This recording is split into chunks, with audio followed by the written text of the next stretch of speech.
تبسم للحياة تساءل قل أين الطريق لا تحزن تفاءل هو الله يرضيك Bismillahirrahmanirrahim. Assalamualaikum warahmatullahi wabarakatuh. Bismillahi walhamdulillah wassalatu wassalamu ala rasulillah Muhammad ibn Abdillah wa ala alihi wa sahbihi wa mawala wa ba'd. Jamaah sekalian yang saya cintai, saya hormati dan saya doakan, mudah-mudahan kita semuanya selalu ada di dalam lindungan Allah Subhanahu wa taala. Puja, puji dan syukur kita panjatkan kehadirat Allah Subhanahu wa taala atas berbagai macam nikmat yang Allah berikan kepada kita, sehingga alhamdulillah pada malam hari ini, di malam Ahad, kembali kita sama-sama dapat hadir, duduk dan bersilaturahmi di majelis taklim kita ini. Mudah-mudahan hadirnya kita, duduknya kita, ngaji dan silaturahminya kita kesemuanya akan mendapat ganjaran dan balasan pahala dari Allah Subhanahu wa taala. Allahumma salli ala sayyidina Muhammad wa ala ali sayyidina Muhammad. Salawat dan salam kita sampaikan, kita hadiahkan dan kita persembahkan kepada junjungan kita Nabi besar Muhammad sallallahu alaihi wasallam. Jamaah sekalian yang saya cintai dan saya hormati, ada satu hadis yang diriwayatkan dari Abu Hurairah radhiyallahu taala anhu, anna Rasulullah sallallahu alaihi wasallam qala, atadruna manil muflisu? Qalu al-muflisu fina man la dirhama lahu wa la mata'a. Faqala innal muflisa min ummati man ya'ti yawmal qiyamati bi salatin wa siyamin wa zakatin wa ya'ti qad syatama hadha wa qadhafa hadha wa akala mala hadha wa safaqa dama hadha wa daraba hadha fa yu'ta hadha min hasanatihi wa hadha min hasanatihi fa in funiyat hasanatuhu qabla ay yuqda ma alaihi ukhiza min khatayahum faturihat alaihi summa turiha finnar. Al hadis rawahu Muslim. Jamaah sekalian yang saya cintai dan saya hormati, ada satu riwayat, satu hadis dari Nabi kita Muhammad sallallahu alaihi wasallam. Kata beliau, atadruna manil muflis? Satu ketika baginda Rasul sallallahu alaihi wasallam kumpul dengan para sahabat. Kemudian satu pertanyaan dilontarkan oleh Nabi kita Muhammad sallallahu alaihi wasallam kepada para sahabat yang ada pada saat itu. Nah, bentuk pertanyaan yang ditanyakan oleh Nabi adalah, atadruna manil muflis? Wahai para sahabatku, tahukah kalian manil muflis? Siapa orang yang paling rugi? Siapa orang yang paling bangkrut? Siapa orang yang paling sengsara? Qalu.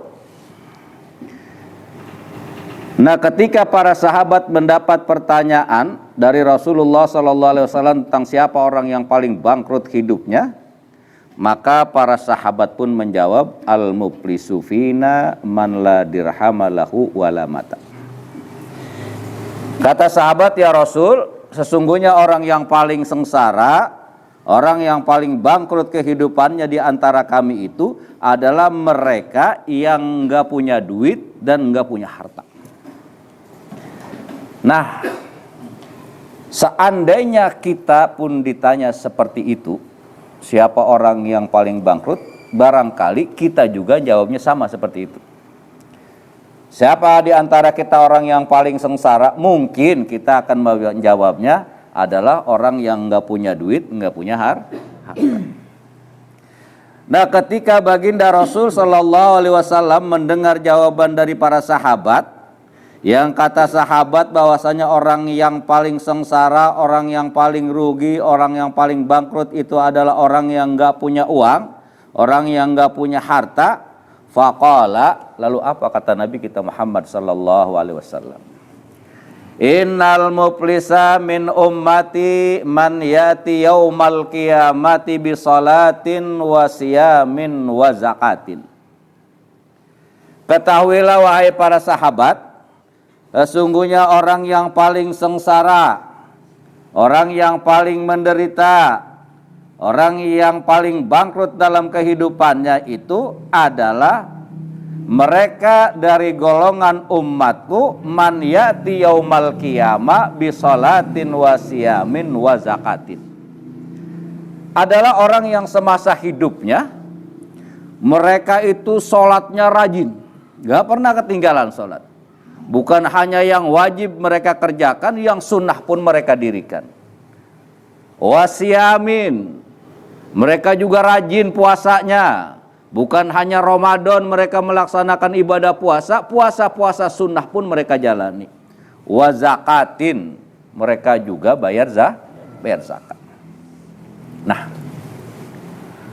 tentunya orang yang merasa sholatnya rajin, puasanya rajin, zakat dia keluarin, bayangan dalam kehidupannya udah pasti masuk surga. Kenapa? Ibadah-ibadah yang langsung kepada Allah dia nggak tinggalin. Sholat dia kerjain, yang fardu dia kerjain, yang nawafil dia kerjain, kemudian puasa Ramadan dia laksanakan, puasa sunnahnya dia kerjain, kemudian dari harta yang Allah berikan juga dia keluarkan zakat. Bayangan dia dengan ibadah, dengan modal ibadah yang seperti itu udah pasti masuk surga. Bayangannya. Tapi apa ternyata? Wa yati qad syatama hadza wa qadhafa hadza wa akala mala hadza wa safaqa dama hadza wa daraba hadza. Tapi ternyata dalam muamalahnya, dalam kehidupan kesehariannya di dunia, orang ini zalim. Ibadahnya marajin, tapi kelakuannya dalam kehidupan bermasyarakat, dalam kehidupan dunia ini, orang ini zalim. Dia menghina orang lain, dia mencerca orang lain, dia memaki orang lain, dia memakan harta orang lain, dia pukul orang lain, semuanya. Intinya orang ini zalim.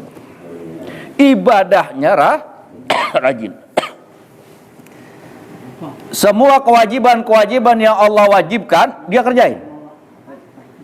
Di sisi lain dalam kehidupan kesehariannya ternyata orang ini zalim, entah dengan saudaranya, entah dengan keluarganya, entah dengan orang lain. Intinya mah dia rajin ibadah, dia juga rajin zalimin orang lain.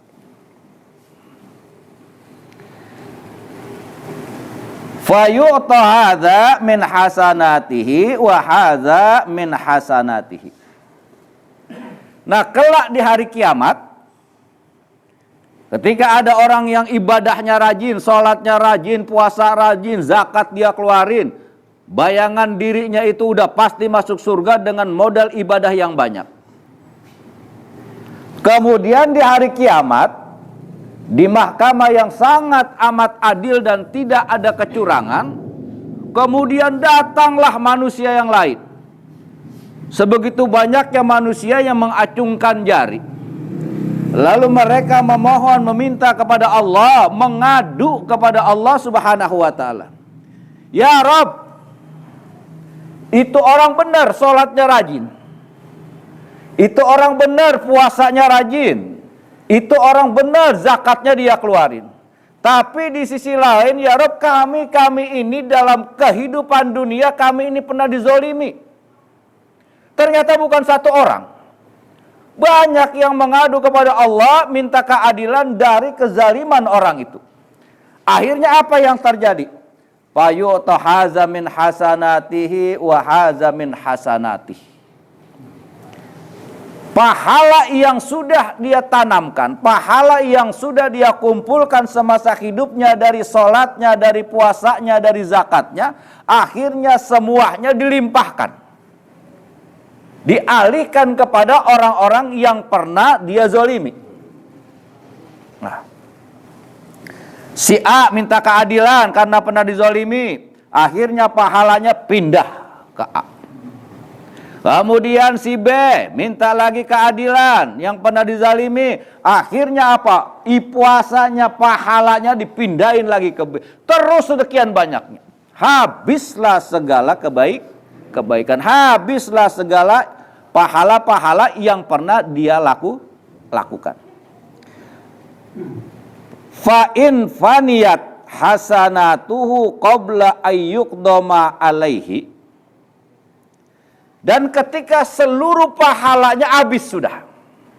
Habis itu pahala untuk membayar kezaliman-kezaliman yang pernah dia lakukan saat hidup di dunia.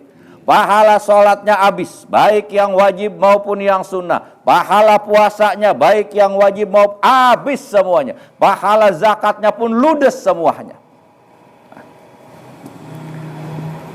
Qabla ayyuqda alaihi. Ternyata dari sekian pahala yang sebegitu banyaknya, dari pahala sholat, pahala puasa, pahala zakat, dan pahala-pahala yang lainnya, ternyata sebegitu banyaknya pahala belum terbayar. Belum terbayar dari kezaliman-kezaliman yang pernah dia lakukan dengan orang lain semasa hidup di dunia. Apa yang terjadi? Ukhidha min khotoyahum faturihat alaihi.